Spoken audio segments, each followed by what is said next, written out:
जय राधा माधव जय कुंज बिहारी।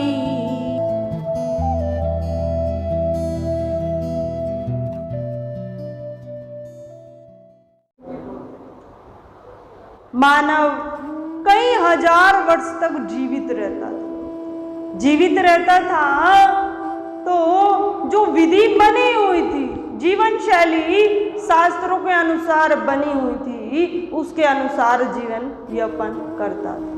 तो तप की प्रधानता थी। उस समय का वहाँ मानव बहुत कठिन तप करता था। कुछ समय व्यतीत हुआ, त्रेता युग आया। त्रेता युग में मानव की जो तप शक्ति थी धीरे धीरे क्षीण हुई, तो तप की जगह यज्ञ प्रदान हो गया। त्रेता युग में मानव यज्ञ करने लगा। यज्ञ के द्वारा समस्त देवी देवताओं को प्रसन्न करता था। यज्ञ के द्वारा इस संसार सागर से पार हो जाता था।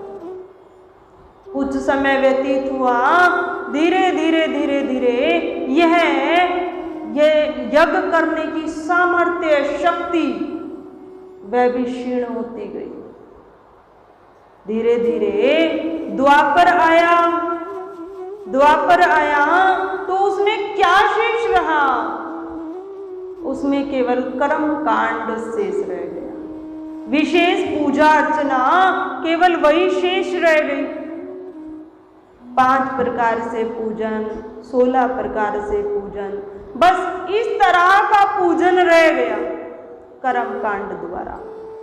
कुछ समय और व्यतीत हुआ तो कलयुग आया। अब कलयुग में कौन सा साधन रह गया? हम व्यक्ति तप भी नहीं कर सकते। तप की सामर्थ्य हमें नहीं, यज्ञ भी हम नहीं कर सकते। क्या 6 घंटे 8 घंटे लगातार हम यज्ञ कर सकते? नहीं कर सकते। समय का अभाव है, शक्ति का भी अभाव है और अर्थ का भी अभाव है। और फिर ये तीनों चीजें भी हो ना तो शुद्ध मंत्रों का भी अभाव है।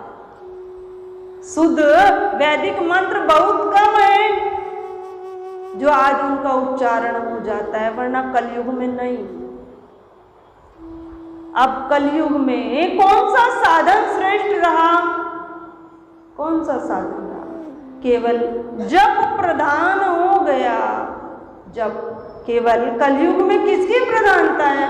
नाम जप की प्रधानता रह गई। मानव कहता है यह तो मैं कर सकता हूं, तप मुझसे नहीं होगा, यज्ञ भी मुझसे नहीं होगा, विशेष पूजा अर्चना भी मेरे द्वारा नहीं हो सकती। केवल मैं जिस भी परिस्थिति में हूं उसमें रहकर जप कर सकता हूं। गोस्वामी तुलसीदास जी ने इसे रामचरितमानस में भी लिखा है, दर्शन कराया है। कलयुग केवल नाम आधारा, सुमर सुमर जन उतरे पारा। कलयुग केवल नाम आधारा,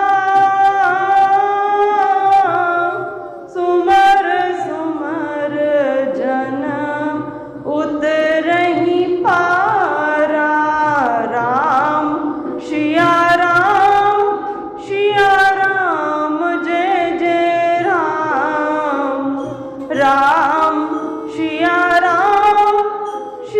राम जय जय राम। कि कलयुग में हम केवल नाम जप कर सकते हैं, और नाम जप समस्त पापों को नष्ट करने वाला कहा गया। नाम जप की इतनी बड़ी महत्ता संतों ने बताई कि नाम जप में वह सामर्थ्य है जो यज्ञ में नहीं, जो तप में नहीं, जो दान में नहीं है, जो परोपकार में नहीं है, वो जप में सामर्थ्य। हम कैसी भी परिस्थिति में हों, हम शुद्धि अवस्था में हों, हम अशुद्धि अवस्था में हों, हम गरीबी अवस्था में हो, हम ऊंचे लेवल पर हो, कोई फर्क नहीं पड़ता। हम भाव से नाम ले, अभाव से नाम ले, कोई अंतर नहीं। नाम पापों को भस्म करने वाला है, प्रारब्ध के जो अशुभ कर्म है उनको नष्ट करने वाला है। तो कलयुग में केवल नाम जप शेष रह गया है और इसी की महत्ता बताई गई कि यही मानव कर भी सकता है। नाम जप, साधारण रूप से भक्ति। आप सबने कई बार कार्तिक महात्म्यम जो कथा आती है, कार्तिक मास के महात्म्यम की कथा आती, उसमें एक कथा बहुत प्रसिद्ध है, सबने सुनी हो। जो भाई कार्तिक स्नान करते हैं, कथा श्रवण करते हैं, उनको ये कथा अवश्य पता हो। विष्णुदास और राजा चोल की कथा बड़ी प्रसिद्ध है। विष्णुदास कौन है? एक साधारण गरीब ब्राह्मण है और राजा चोल कांचीपुरी का चक्रवर्ती सम्राट है। हम सब जानते हैं जिस भाई ने ये कथा सुनी। तो राजा चोल को अपनी भक्ति पर गर्व है।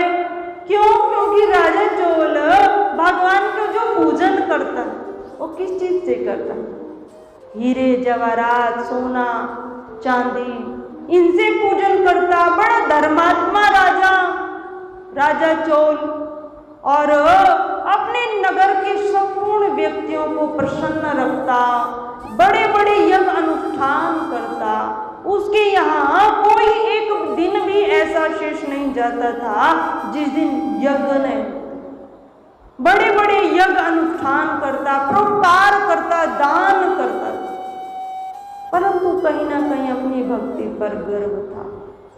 हमारे यहाँ वर्ष में चतुर्मास प्रारंभ होता है, तो जब चतुर्मास प्रारंभ होता है, जिस एकादशी से होता है उसको क्या कहते हैं? देवशयनी एकादशी। कि आज से भगवान विष्णु योग निद्रा में चले गए। और जब चतुर्मास समाप्त होता है, कार्तिक का महीना होता है, तो तब क्या होती है? देवउठनी एकादशी। उस दिन देव पूर्णतः जागृत अवस्था में होते हैं। तो ये जो बीच का समय है, 4 महीने, इनमें देव शयन करते हैं, विशेष रूप से विष्णु जी।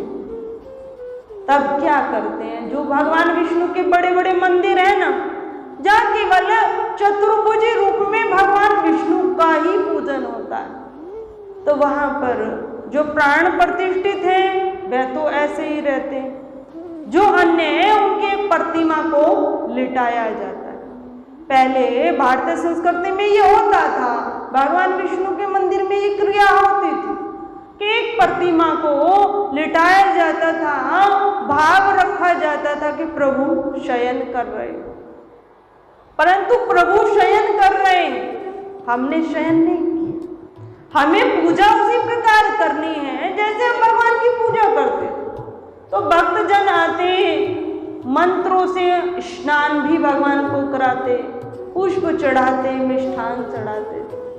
आज बहुत कम मंदिर हैं जब भगवान विष्णु की ये विधि अपनाई जाती। इसी प्रकार देवशयनी एकादशी आई और भगवान विष्णु को योग निद्रा में जाना पड़ा। तो उस मंदिर में ये विधि थी। अब राजा चोल प्रतिदिन उस मंदिर में जाता था, भगवान विष्णु का बड़े विधि विधान से पूजन करता। परंतु राजा होने के नाते स्वर्ण चांदी हीरे जवाहरात इन्हीं से पूजन करता था। तो एक दिन पूजन किया और पूजन करने के पश्चात मंदिर में ही उस स्थान पर बैठ गया। जैसे ही बैठा, इधर विष्णुदास एक सामान्य सी जल की लोटा लेकर उसमें तुलसी दल डालकर गंगा जल लेकर आया। उसके पास कुछ नहीं था, केवल जल का, गंगा जल का एक पात्र, उसमें तुलसी दल पड़े लेकर आया। भगवान को मंत्रोच्चारण से स्नान कराया, और जितने तुलसी दल थे भगवान को समर्पित किए। जैसे ही तुलसी दल भगवान को समर्पित किए तो जो हीरे थे ना, जो चमक रहे थे सब, वो सब क्या हो गए, ढक गए। अब राजा इस क्रिया को देख रहा था। राजा ने देखा ये विष्णुदास मेरे ही नगर का और मेरे द्वारा चढ़ाए हुए रत्नों को इसने इन पत्तों से ढक दिया। उसको बड़ा क्रोध आया। उसने कहा विष्णुदास से कि तुमने मेरे द्वारा चढ़ाई हुई सामग्री को इन सामान्य पत्तों द्वारा ढक दिया। अब विष्णुदास ब्राह्मण था, भले ही गरीब है पर ब्राह्मण है ना, तो कहा उसने, राजन आप सत्य कहते हैं कि बाह्य संसार में इन हीरे जवाहरातों का मूल्य बहुत है, पर मेरे प्रभु के हृदय में श्री राधा जी का वास है, तुलसी जी का वास है, लक्ष्मी जी का स्थान है। मेरे विष्णु जी को ये तुलसी दल बहुत प्रिय है, ऐसा कहा। परंतु राजा नहीं माना। राजा ने कहा तुम क्या जानो, गरीब ब्राह्मण पूजा भक्ति करना, परोपकार करना, तुम्हारी पूजा से क्या भगवान प्रसन्न हो सकते इन पत्तों द्वारा। विष्णुदास की, राजा चोल की वहां पर बहस हुई भक्ति को लेकर। ऐसी बहस हो जाए, चर्चा हो जाए तो बहुत अच्छी बात, ज्ञान तो बढ़ता है। साधारण भाषा में बड़े मानव कहते थे, बुजुर्ग कहते थे कि ज्ञानी से यदि ज्ञानी लड़ता है तो क्या होता है, ज्ञान सवाया होता है, ज्ञान बढ़ता है। और मूर्ख से मूर्ख लड़े तुरंत लड़ाई होती, तो वहां बचना चाहिए। तो यहाँ ज्ञानियों की चर्चा हो रही है, परंतु एक सांसारिक वैभव को अच्छा मानता है और एक भगवान की प्रिय वस्तु को अच्छा मानता है, दोनों ज्ञानी। तो दोनों के बीच बहस हुई। बहस यहाँ तक बढ़ गई कि राजा चोल ने कहा ठीक है, तुम भी इन पत्तों द्वारा पूजन भगवान का कर और मैं भी पूजन करता। देखते हैं प्रभु किसको दर्शन देते हैं। भगवान विष्णु को जो अति प्रिय होगा उसको दर्शन भगवान पहले देंगे। यहाँ तक हुआ तो राजा चोल ने क्या किया, बड़े बड़े अनुष्ठान करने प्रारंभ कर दिए। नगर में जहां देखो हवन हो रहा है, यज्ञ होने लगे, बड़े बड़े दान राजा ने किए। जहां देखते थे वहां धन का दान देते। समस्त प्रकार दान विधि को राजा ने अपनाया। बड़े बड़े आभूषण, जितने राजकोष में धन खजाना था वो सब परोपकार में लगा दिया। इधर विष्णुदास के पास कुछ नहीं था। उसने चतुर्मास का व्रत धारण कर लिया। व्रत धारण किया, उसी मंदिर में रुका, दिन भर भगवान में अपने मनोवृत्ति को जोड़े रहता, भजन करता और रात्रि में भगवान का कीर्तन करता। मात्र कुछ घंटे की नींद लेता, दिन भर यह कार्य करता। समय बीता तो आप सबको ये कथा मालूम। तो कहने का भाव क्या है, भगवान किसको मिले।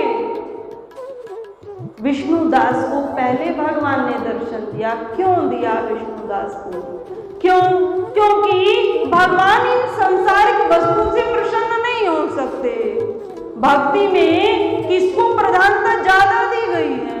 भाव को प्रधानता ज्यादा दी गई।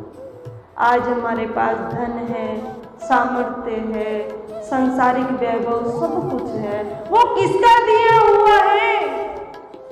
फिर हम उस पे झूठा इंकार करें, मैंने प्रभु को ये अर्पण किया, मेरी इतनी सामर्थ्य नहीं है कि मैं प्रभु को कुछ दे पाऊं, मेरी सामर्थ्य नहीं, ये मेरे प्रभु ने पहले से ही मुझे दिया है। ये तो मेरा अपना भाव है कि मैं प्रभु को क्या दे सकता, केवल भाव दे सकते। तो भगवान विष्णु को दर्शन पहले भगवान ने विष्णुदास को दर्शन दिए, बाद में राजा चोल ने भक्ति को ही अपनाया। दान परोपकार सार्थक हो सकते हैं, स्वर्ग हमें दिला सकते हैं, परंतु इस भवसागर से पार नहीं करा सकते। पार केवल भक्ति करा सकते। सब कुछ छोड़कर राजा चोल ने क्या किया? तप करना प्रारंभ किया, भक्ति करनी प्रारंभ की। उसके बाद में भगवान विष्णु नहीं मिले तो फिर अग्नि में कूद पड़ा कि मेरा जीवन व्यर्थ है, धर्म कर्म परोपकार मैंने सब कुछ किया पर भगवान मुझे अब भी नहीं मिले, ठीक है मेरा जीवन व्यर्थ। जैसे ही अग्नि में कूदा तो भगवान की गोदी में जाकर बैठ गया। तो कहने का भाव क्या है? हम परोपकार भी करें, दान भी करें, परंतु उसके साथ हमारा जो मनोवृत्ति है, भाव है, वो भगवान के प्रति जब संबंधित हो, हम भगवान का ध्यान करें। ये सांसारिक वैभव हमारे अपने थे नहीं, होंगे भी नहीं, अब भी नहीं, तो हम इनसे ठीक है, इनकी पवित्रता बनी रहे। पवित्रता कब है धन की? जब उसमें से दान होता रहे। प्रभु ने हमें दिया है तो कुछ % हम उन व्यक्ति को भी दें जिनके भाग्य में वो चीज नहीं, हम उनको दे सकते हैं ताकि उनकी पवित्रता बनी रहे। परंतु हम उससे सोचें कि हम इस भवसागर से पार हो जाएंगे, तो ये संभव नहीं। उसके लिए भक्ति ही सर्वश्रेष्ठ है। भक्ति ही इस संसार सागर से हमें पार उतार सकती है। गोस्वामी तुलसीदास जी ने श्री रामचरितमानस में दर्शन कराया है। भक्ति स्वतंत्र सकल गुण खानी, बिनु सत्संग ने पावहीं प्राणी। राम सिया राम, सिया राम जय जय राम, राम सिया राम, सिया राम जय जय राम।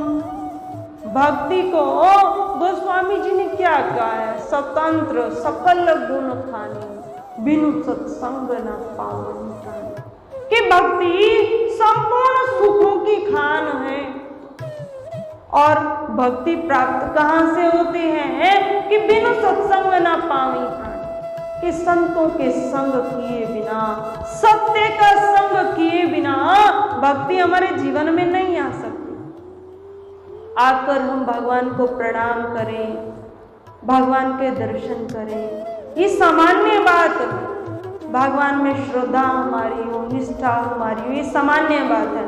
परंतु आकर हम सुबह शाम भगवान का जप करें, भगवान पर दृढ़ विश्वास रखें, शुद्ध हमारा समस्त व्यवहार हो, इसी को भक्ति कहा गया।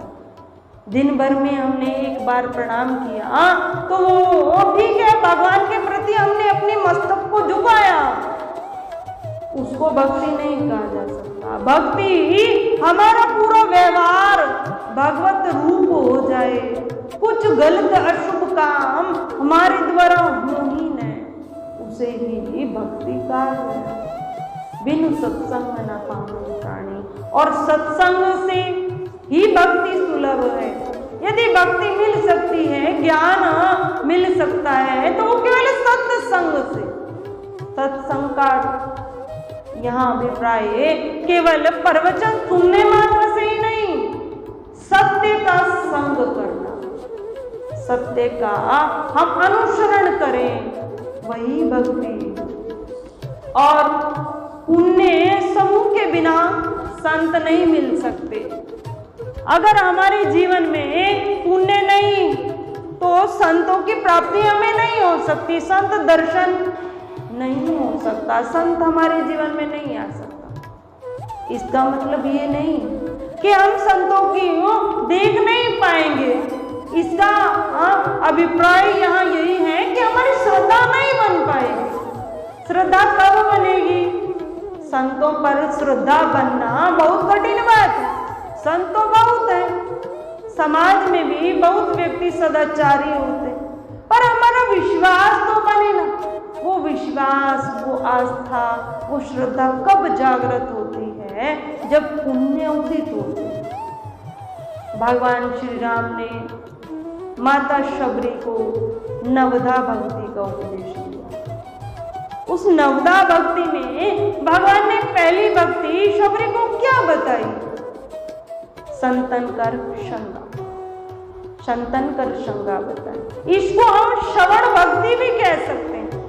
कई महात्मा जन इसको श्रवण भक्ति भी कहते हैं। प्रथम भक्ति श्रवण भक्ति। अंतर कुछ नहीं है, केवल समझने का अंतर। संतन कर संगा, जब हम सत्य का संग करते हैं, संतों का संग करते हैं, तो जीवन में हमारे दोष बढ़ते हैं या दोष समाप्त होते हैं। हम स्वतः विचार करें। जब संतों का हम संग करते हैं तो जीवन हमारा सुंदर बनता है या फिर अवगुण हमारे अंदर आते हैं? विचार करो। यदि सुंदर बनता है, हमारे अंदर के विकार नष्ट होते, तो मानो कि भक्ति रूपी अमृत जीवन में आया है। आज प्रभु ने मेरे पुण्य के प्रभाव से ऐसा सत्संग मुझे दिया है जिससे मेरे अवगुण नष्ट हो रहे। तो संतों का संग पहली भक्ति बताई कि संतों का संग हम करें, सत्य का संग हम करें। हम सब जानते हैं कि संग का कितना प्रभाव होता है। संग दोष एक बहुत विशेष प्रभाव है। हम जिस प्रकार का संग करते, जिस प्रकार के व्यक्तियों में हम रहते, धीरे धीरे हम वैसे ही बन जाते। या हमारा प्रबल है, शुद्ध सत्वगुण हमारा प्रबल है, अमुक व्यक्ति का रजोगुण है, परंतु हमारा शुद्ध सत्वगुण प्रबल है, तो धीरे धीरे हमारा प्रभाव उस पर ज्यादा रहेगा। और यदि उसका प्रबल है रजोगुण, तो धीरे धीरे हम पर उसका प्रभाव होगा। पर संग का प्रभाव अवश्य होगा। एक बार एक भंवरे की और एक गोबर के कीट की मित्रता। गोबर का कीट, हम उसकी जीवन शैली देखें, उसका लाइफ स्टाइल देखें, तो वो रहता कहाँ है? गोबर का कीट तो गोबर में ही रहता है ना, वहीं से उसका जन्म होता है और वहीं उसकी मृत्यु होती है। उसका लाइफ स्टाइल यही। इसी प्रकार हम भंवरे को देखें, भंवरे की जीवन शैली क्या है कि भंवरा पुष्प पर रहता है, शुद्ध वातावरण में रहता है, उसी का पान करता है, वहीं उसकी मृत्यु हो जाती है। तब दोनों की विपरीत परिस्थिति है, पर दोनों में मित्रता हो गई। भंवरे में और गोबर के कीट में मित्रता। अब जब मित्रता घनिष्ठ हुई तो गोबर वाला कीट भंवरे के पास रहने लगा। भंवरे के पास दिन भर रहता और रात्रि में अपने घर चला जाता। तो एक दिन गोबर वाले कीट ने कहा, मित्र, मैं तो तेरे यहाँ रोज आता हूँ, तुम भी कुछ समय मेरे यहाँ आया करो, कभी कभी तुम भी आया करो। यही होता है ना दोस्ती, कि तुम भी मेरे यहाँ आया करो। अब भंवरे ने कहा ठीक है। तो भंवरा भी उसके यहाँ जाने लगा, कुछ समय उसके पास बैठता, उसके स्थान पर जाकर। अब समय और बढ़ा तो एक दिन गोबर के कीट ने कहा कि संध्या का भोजन भी मेरे यहाँ होगा और रात्रि में शयन भी यही होगा, दोस्त तुझे रुकना पड़ेगा। अब भंवरे ने कहा ठीक है। तो भंवरा एक दिन गोबर के कीट के यहाँ रुका, रात्रि में रुका और संध्या का भोजन वहीं पाया। अब हम विचार करें, गोबर का कीट खाता क्या है? गोबर ही तो खाता है, गंदगी को खाता है। तो उसने अपने दोस्त को क्या खिलाया? वही चीज खिलाई जो स्वयं पाता है, वही चीज खिलाई और गोबर वाले कीट ने वही पाई। रात्रि में रुका, अगले दिन अपने घर आया, पुष्प पर विराजमान। तो विचार करने लगा कि कल मैंने क्या पाया, दोस्ती ठीक नहीं। मैंने गोबर के कीट के यहाँ गया तो मैंने क्या पाया? गोबर पाया। मन में खिन्नता हुई, फिर भी विचार करने लगा, दोस्त था, बड़े स्नेह से बुलाया, तो ठीक है, एक बार मैं भी इसको अपने यहाँ बुलाता। इसको भी बोलता हूँ रात्रि में यही रहना है और मेरे साथ ही भोजन करना। तो ऐसा गोबर के कीट ने भंवरे से कहा। भंवरे ने गोबर के कीट से ऐसा कहा तो गोबर का कीट एक दिन उसके यहाँ आया और भोजन पाया। अब क्या करता है भंवरा? पुष्प का जो सुंदर रस है पुष्प पर रहता है और वही पाता है। तो वह उसने पाया और पाकर रात्रि में विश्राम किया। उसी के साथ विश्राम किया कि देखते क्या है कि उस बाग में माली आया और दिन निकलने भी वाला नहीं था। उन पुष्पों को उसने चुन लिया मंदिर हेतु कि आज मंदिर में पुष्प भिजवाने। अब जैसे उन पुष्पों को लिया तो उसमें भंवरा भी और गोबर का कीट भी बंद हो गई, उसी में रह गए, पुष्पों में ही रह गए। अब वे पुष्प लेकर माली राजा के पास आया। राजा ने सुबह के समय मंदिर जाकर भगवान के चरणों में चढ़ा दिया, भगवान के चरणों में अर्पित हो गए। अब भगवान के चरणों में दिन भर अर्पित रहे।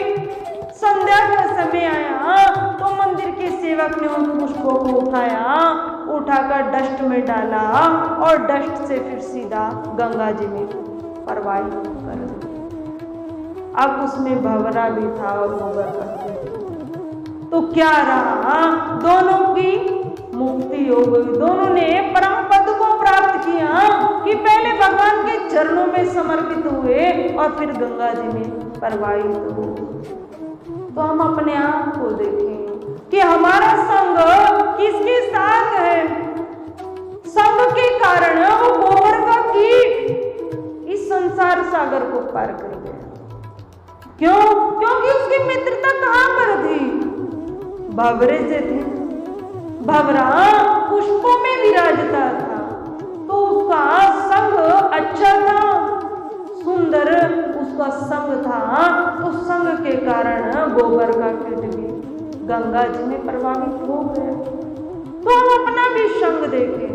हम किस प्रकार के व्यक्तियों के बीच बैठते हैं। जिस प्रकार के व्यक्ति के बीच हम बैठते हैं ना, हमारी मानसिकता वैसी ही मिलेगी। अब कोई भाई यदि हम मालूम पड़े अमुक भाई के यहाँ जाता है और हमें नहीं पता कि वो भाई कौन है, परंतु इस भाई का हमें पता है कि उस भाई के पास जाता है, तो इससे हम एक अंदाजा लगा सकते हैं कि वो किस टाइप का मिलेगा। क्योंकि मित्रता, यारी, दोस्ती होती कहाँ है? जहाँ विचार मिल जाते हैं वहां होती। तो संग दोस्त का हम सबके जीवन में विशेष प्रभाव रहता है। हमारा संग अच्छा होना चाहिए। संग संतन कर संगा, कि यदि संतों का संग हो जाए, संग जब हम संतों के पास जाते, संग का मतलब ये नहीं कि हम घर बार छोड़कर संतों के साथ में रहें या 4-4 घंटे जाकर उनके पास बैठे। संतों का संग का अभिप्राय यह नहीं, जो संत कहते हैं वो जीवन में आ जाए। संतों के पास भी हम जाकर चर्चा क्या कर सकते? पहली बात, संतों के पास जाकर किस टाइप की चर्चा होगी? भक्ति की ही चर्चा होगी, ज्ञान की चर्चा होगी। क्योंकि हम संतों के पास जा रहे हैं ना, तो वैसी ही चर्चा होगी। जो व्यक्ति जुआरी होते और एक जुआरी दूसरे जुआरी से मिलता है, बहुत दिनों बाद मिला, तो मिलते ही पूछेगा और सब ठीक है ना, जुए के बारे में चर्चा प्रारंभ। ऐसे ही जो जिस व्यापार का होता है, जो जिस टाइप का होता है, वह वैसी ही चर्चा होती। तो संतों से यदि हम मिलते भी हैं तो ज्ञान की चर्चा होगी, ज्ञान अर्थात भक्ति की चर्चा होगी। तो इसे श्रवण भक्ति भी कह सकते हैं। प्रथम भक्ति श्रवण भक्ति। श्रवण अर्थात ग्रंथों का स्वाध्याय, ग्रंथों से प्रवचन या संतों द्वारा उनके ज्ञान का अमृत पान करना, श्रवण भक्ति। इसीलिए सबसे पहली भक्ति सत्संग बताई है, संतों का संग गई। एक घड़ी आदि में पुनियाद, तुलसी संगत साधु की कटे कोटि अपराध। कि यदि एक घड़ी में नहीं, आधी घड़ी संतों का संग मिल जाए। संतों का संग, अभिप्राय कि हमारे द्वारा कुछ अशुभ काम होने जा रहा था और उसकी चर्चा हमने आज सत्संग में सुनी, तो हम उससे क्या हो गए, बच गए। संतों का संग मिला तो भगवान के प्रति प्रेमता बढ़ गई, श्रद्धा बढ़ गई, तो हम भगवान के उन्मुख हो गए, भगवान के अति उन्मुख हो गए। इस प्रकार कहा गया है कि संतों की आधी घड़ी भी उपयोगी, आदि में पुनियाद भी उपयोगी है। कि यदि एक शब्द भी हमें जीवन में मिल गया तो हो सकता है हमारे जीवन का कल्याण हो जाए। कबीरदास जी ने इस प्रकार है कि कबीरा संगति साधु की नित्य प्रति की जाए तो दुर्गति है दूर बसी और परम गति को पाए। कि दुर्गति तो हो ही नहीं सकती और परम गति अवश्य हमारी हो जाए। शुभ गुण उनका संचार हमारे अंदर अवश्य होगा। क्यों? क्योंकि हमारा मन मस्तिष्क जिस चीज को देखता है ना, श्रवण करता है ना, हम भले ही उसको दोबारा चिंतन में भी न लाएं, कहीं ना कहीं वो जीवन में अवश्य आता है। आज हमें प्रत्यक्ष में फल दिखाई नहीं दे रहा है, जब उसकी जरूरत पड़ती तब वे बात पुनः ध्यान आ जाती है, नहीं मुझे ऐसा नहीं करना है। अमुक उदाहरण में साध्वी जी ने, महाराज जी ने बताया था कि केवल एक बार दान पुण्य और धर्म का एक बार व्यक्ति ने गलत प्रयोग किया तो उसको क्या बनना पड़ा, उसे कुत्ते की योनि में जाना पड़ा, कुत्ते के शरीर में जाना। तो फिर दान धर्म या परोपकार के अर्थ को हम अपने यूज में नहीं ला सकते। तो कोई भी एक बात सत्संग की जीवन में अवश्य बैठ जाती है और वह उस समय अवश्य याद आती है जिस समय वैसा व्यवहार हो रहा होता कि नहीं, सत्संग में यह बात आई थी, यदि मैं ऐसा करता हूं तो मुझे दोष लगता। भगवान महात्मा बुद्ध, उनको भी भगवान ही कहा गया। महात्मा बुद्ध की कथा भी हमने अवश्य जीवनी भी पढ़ी है, आप सबने भी उसको सुना है। महात्मा बुद्ध एक बार उंगलीमाल से मिले थे, आप सबने एक कथा पढ़ी होगी। उंगलीमाल कौन था? एक डाकू था जो सबको मारता भी था और उनकी उंगलियों को काट कर पहनता था। उसको ये शौक भी था, व्यक्तियों को मारना, उनकी उंगलियों को काट कर पहनना, ये शौक था कि जब तक पूरी 1000 उंगली नहीं हो जाती ना, मैं इनको भेंट दूंगा, किसी देवी को मैं ये भेंट दूंगा, उससे सिद्धि मुझे प्राप्त होगी। परंतु उस माला को बनाकर गले में पहना करता। तो वह डाकू था, समस्त नगरवासी तो उससे डरते थे। संत महात्मा तो हर समय अपने सर पर कफन रखते हैं। मृत्यु आएगी तो अगर मृत्यु निश्चित है तो निश्चित आएगी, अगर नहीं आनी है तो इस जगत में कोई भी नहीं मार सकता। जाको राखे साइया, मार सके न कोई, बांधा बांका कर सके जो जग धरे। तो महात्मा जी को तो ये बात पता होती। तो उंगलीमाल के पास जब बुद्ध गए तो उंगलीमाल का हृदय परिवर्तन हो गया। कैसे उसको समझाया, हे उंगलीमाल, तू सबको मारता है, सबकी उंगलियां काटता है, गले में पहनता है, तेरे कोप के कारण नगर के समस्त प्रजा दुखी, तो क्यों ऐसा करता है? कि मुझे तो देवी को भेंट देनी है, सिद्धि की प्राप्ति मुझे करनी।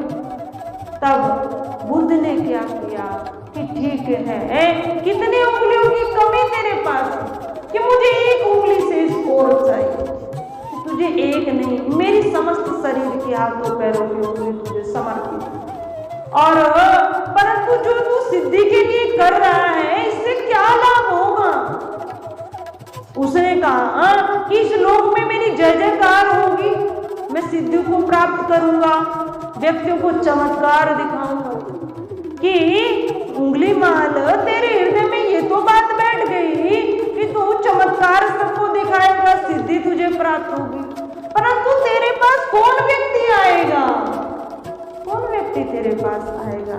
तू इतना अत्याचार कर रहा है, तेरी सिद्धि नहीं होगी, प्रसिद्धि नहीं होगी, तुझे तो सब क्या कहते डाकू उंगलीमाल, कोई तेरे पास नहीं आएगा। इस तरीके से समझाया, फिर भी नहीं माना तो क्या किया बुद्ध ने? अपने सर को उसके चरणों में रख दिया कि तुझे मारना है तो अवश्य मार, और देवी को भेंट कर। उंगलीमाल ने ये जब देखा कि इतने तेजों में पुरुष, और उसको मालूम पड़ा कि आप कौन हैं जो स्वयं ही मेरे पास चलकर आए, तब क्या कहा महात्मा बुद्ध ने कि मेरा परिचय, अपना परिचय दिया कि मैं महात्मा बुद्ध हूँ। जैसे ही परिचय पाया, महात्मा बुद्ध मेरे द्वार पर आए हैं और मैं इनकी हत्या करूं?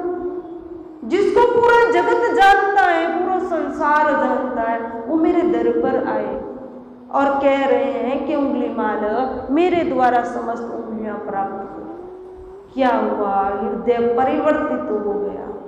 संतों की वाणी में ओज शक्ति होती, ऐसी शक्ति होती है कि कुछ शब्दों का प्रभाव ही इस तरह के व्यक्तियों पर पड़ जाता है, जीवन उनका परिवर्तित हो जाता है। माता भी उसे रोज समझाती थी उंगलीमाल की, पर वह नहीं मानता था। कुछ शब्दों का ज्ञान बुद्ध के द्वारा उंगलीमाल को मिला तो उंगलीमाल का जीवन परिवर्तित हो, और उंगलीमाल क्या बन गया?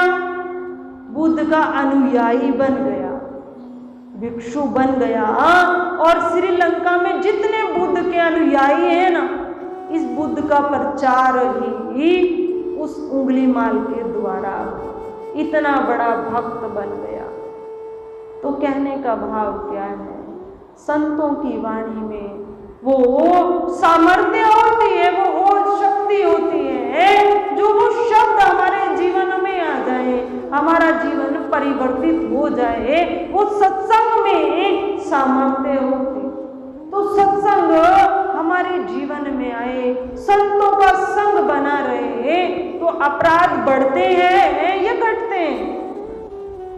अपराध नहीं होते, अपराधों से हम बच जाते हैं, पाप कर्म नहीं होता, पापों से हम बच जाते हैं। तो कितनी बड़ी बात है, ईश्वर कृपा से ये कितना परम सौभाग्य की बात है कि भगवत कृपा से हम शुभ ज्यादा नहीं कर सकते तो अशुभ तो होते ही नहीं। तो संतों का संग पहली भक्ति बताई, और कहा भी गया है कि हरि को भजे सो हरि ही होए। जो भगवान के भक्त जन है ना, साधु जन है ना, उनकी मनोवृत्ति भगवान से जुड़ी रहती है, तो फिर भगवान ने कहा है कि भक्त में और मुझ में फिर कोई अंतर नहीं, जानत तुम ही हुई जाए। जिसने भगवान को जान लिया, संपूर्ण तो भगवान को कोई नहीं जान सकता। संपूर्ण जिसने जाना है, फिर उसकी स्थिति ऐसी नहीं रही कि वो वाणी द्वारा बता पाए, वह वाणी द्वारा नहीं कह सकता।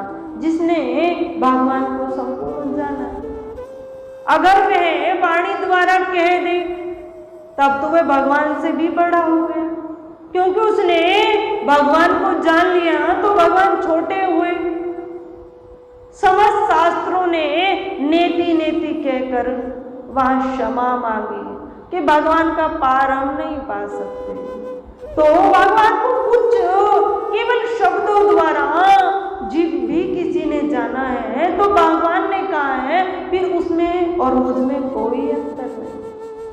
परंतु एक बात और विशेष गोस्वामी जी ने कही है कि सोई जानई जेहू देही जनाई, सोई जानई जे देही जनाई, वही तुम्हें जान सकता है जिसे तुम जनाना चाहो।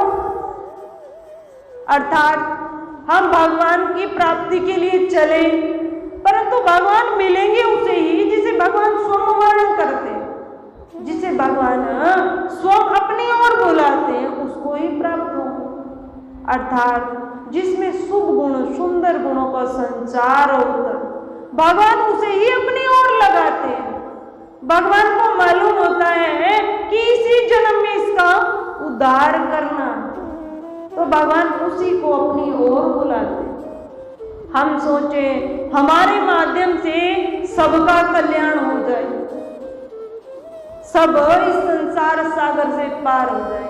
अब हमें क्या पता किसी के मन में कैसा भाव है। अब कोई व्यक्ति स्वयं ही नहीं चाहता कि मैं संसार से जाऊं, मैं क्यों स्वर्ग का वासी बनूं, मैं क्यों वैकुंठ में जाऊं, मुझे तो यहीं रहना। और बाह्य से प्रदर्शन क्या करेगा, इस संसार में कुछ नहीं है, इस संसार में जाना सबको।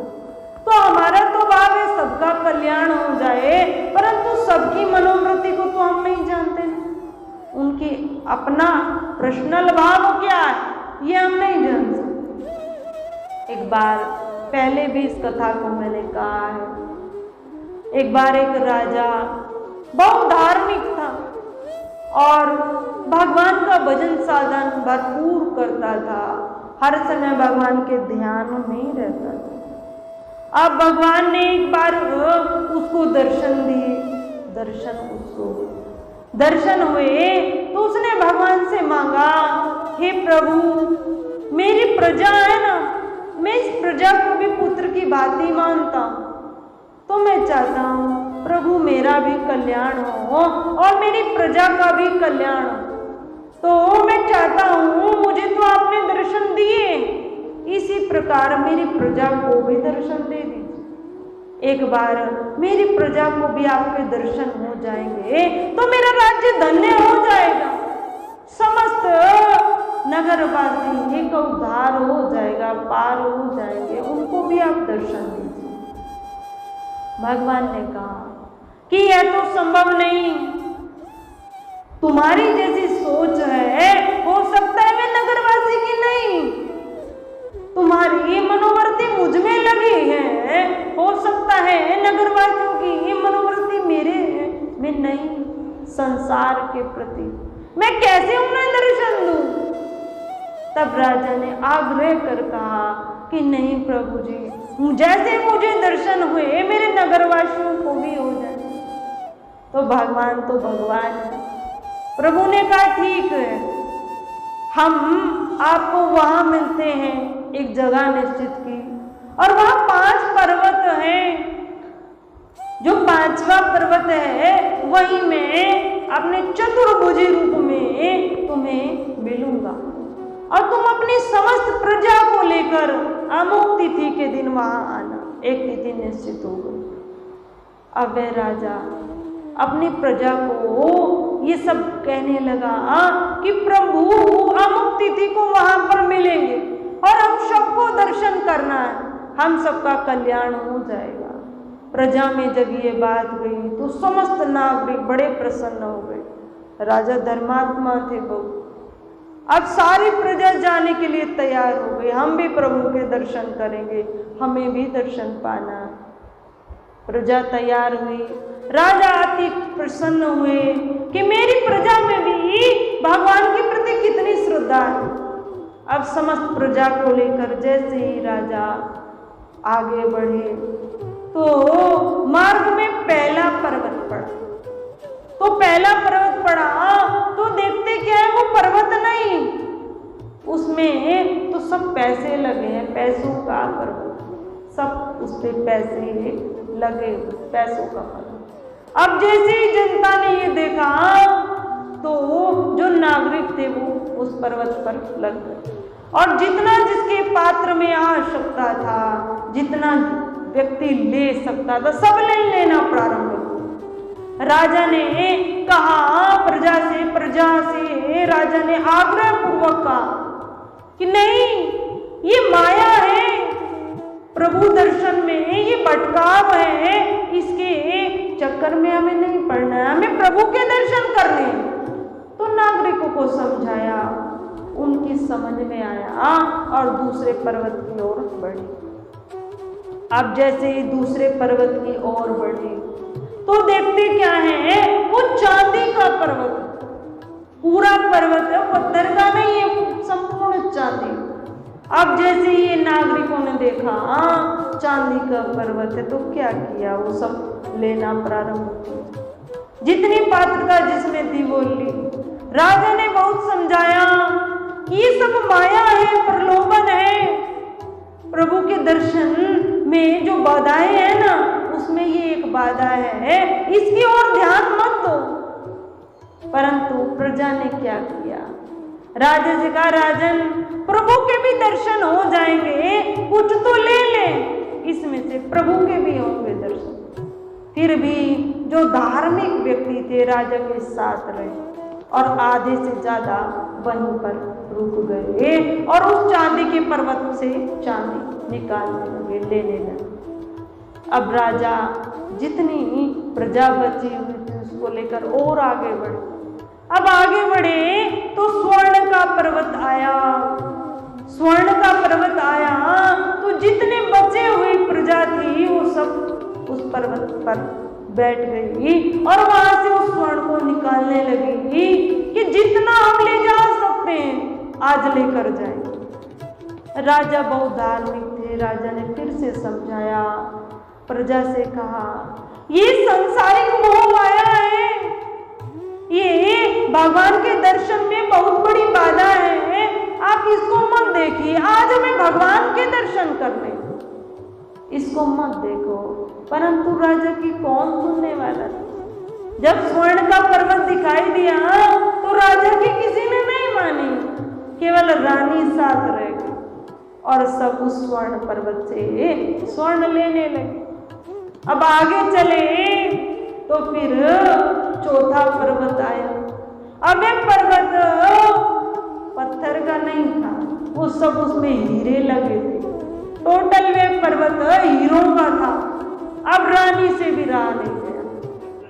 रानी ने जैसे उनकी चमक को देखा, राजा से कहा, राजन, प्रभु दर्शन तो हम कभी भी कर सकते हैं, इन हीरों को हमें लेना चाहिए, प्रभु की प्राप्ति तो हम कभी भी कर सकते हैं। और रानी को भी राजा ने बहुत समझाया, पर रानी ने कहा, देखो मैंने पैसों वाला अवॉइड कर दिया, चांदी वाला अवॉइड कर दिया, स्वर्ण वाला अवॉइड कर दिया, इसको नहीं करूंगी। रानी भी वहीं बैठ गई। राजा ने समझाया पर एक भी बात नहीं मानी। अब केवल कौन शेष रह गया? राजा। अब राजा आगे बढ़े तो पांचवा पर्वत आया और देखते क्या है कि भगवान अपने चतुर्भुज रूप में वहां प्रकट। भगवान ने कहा, राजन, तुम्हारी प्रजा कहाँ है? मैं तो बहुत समय से इंतजार कर रहा हूँ, प्रतीक्षा कर रहा हूँ कि कब मेरे भक्त आए और सबको दर्शन दूं। यही चतुर्भुज रूप कि मैं सबको दर्शन दूं। तुम्हारी प्रजा कहाँ है? अब राजा भगवान के चरणों में बैठ गया और कहने लगा, हे प्रभु, आपकी इच्छा के बिना आपका कोई दर्शन नहीं पा सकता। गोस्वामी जी ने ये चौपाई ऐसे ही नहीं लिखी है कि सोई जानई जेऊ देही जनाई, तुम्हें वही जान सकता है जिसे तुम जनाना चाहो। प्रभु के मार्ग पर वही चल सकता है जिसे प्रभु स्वयं वर्ण करते। अब हम अपने भाग्य की सराहना करें, अपने भाग्य को कितना उत्तम समझें कि प्रभु ने हमें बुलाया है, सत्संग हमारे जीवन में है, नित्य प्रति हम भगवान के दर्शन करते हैं। तो प्रभु की अपार कृपा हम सब पर, थोड़ी बहुत नहीं, ईश्वर कृपा से जो नित्य प्रति सत्संग सुनता है, प्रभु के दर्शन करता है। तो प्रभु क्या कहते? गोस्वामी जी ने अभी क्या कहा है? हरि को भजे सो हरि ही होए, जानत तुम ही हो जाए। कि जिसने भगवान को थोड़ा भी जाना है, कुछ अंश भी भगवान का जाना है, तो फिर वो भगवान से अलग नहीं, जीवात्मा पूर्णतः परमात्मा ही बन जाती है यदि वे भगवान की तरफ उन्मुख हो जाए। तो भगवत कृपा से हम सब का प्रेम प्रभु के प्रति यूं ही बढ़ता रहे। हर क्षण हमारी जो प्रभु के प्रति श्रद्धा है वो निरंतर बढ़नी चाहिए। इसका परीक्षण हमें स्वयं ही करना है। हम माया की तरफ तो आकर्षित नहीं, ये हम भगवान की तरफ बढ़ रहे हैं, इसका निरंतर चिंतन हमें स्वयं ही करना। तो हम सब अपने आप को देखें, हम सबका व्यवहार सुंदर बने और भगवत चरणों में प्रेम निरंतर बढ़ता है। इसी के साथ आज की चर्चा को यही विराम। बोलिए श्री सच्चिदानंद भगवान की जय। आइए भजन करते हैं। परम पूज्य श्री साध्वी ब्रह्म ज्योति सरस्वती जी के प्रवचन प्राप्त करने हेतु दिव्य वाणी चैनल को सब्सक्राइब करें